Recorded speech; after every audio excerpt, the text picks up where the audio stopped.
You guys wanted to post up another quick video about the Tesla Android radio for the Toyota Tundra. Getting some guys that have been talking about their head units where the top of the head unit seems to be popping out from the top of the dash. And so there's a few things that you got to make sure that when you install these to prevent that. So some of them are obvious. Like one of the first is to make sure that you've got these yellow clips that have been transferred from your stock bezel and that you've snapped onto the new Android radio bezel.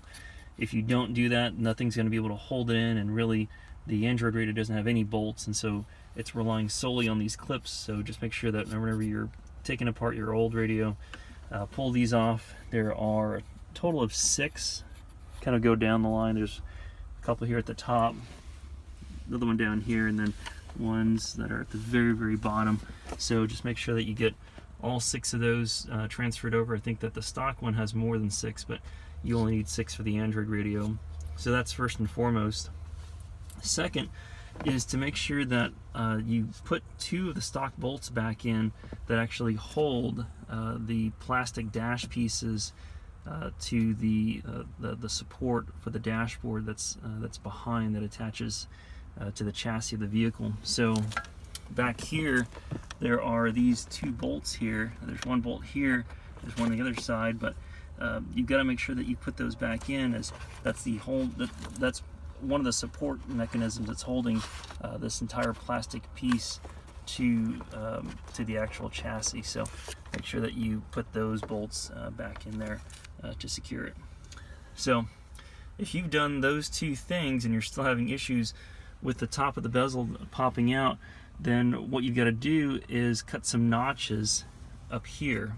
So I've already done this to my truck, and I actually shot a video of it, of me doing that. But what happens here is that if you look back on the radio, is that there are 2 tabs here where there's some screws, and what happens is that these 2 tabs end up rubbing up here at these 2 top points. So you can see where I've just taken a razor blade, and again I'm gonna show that video here in just a second, but I just took a razor blade and really just took a quick notch out of that. Not very much, so it's kind of out of focus, but just enough.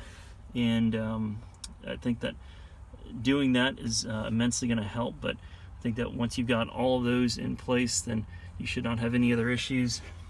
Even after all of that, if you're still having issues with the radio that keeps on popping out, chances are you've just got some wires that may be in the way. So you definitely want to try to bundle those up. Whenever I did my install, I just kind of took some of these and wrapped them up just to keep them a little bit out of the way. But doing all of those should keep the radio in place. But if you have any other questions, let me know. Otherwise, that should take care of any issues with the head unit popping out. All right, thanks guys.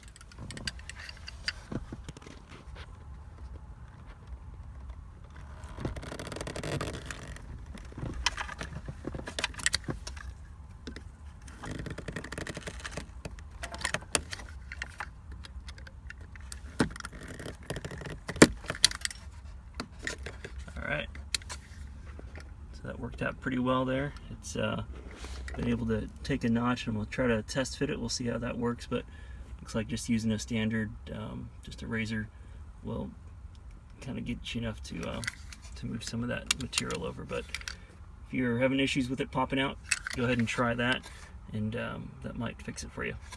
Alright, any questions, let me know. Thanks.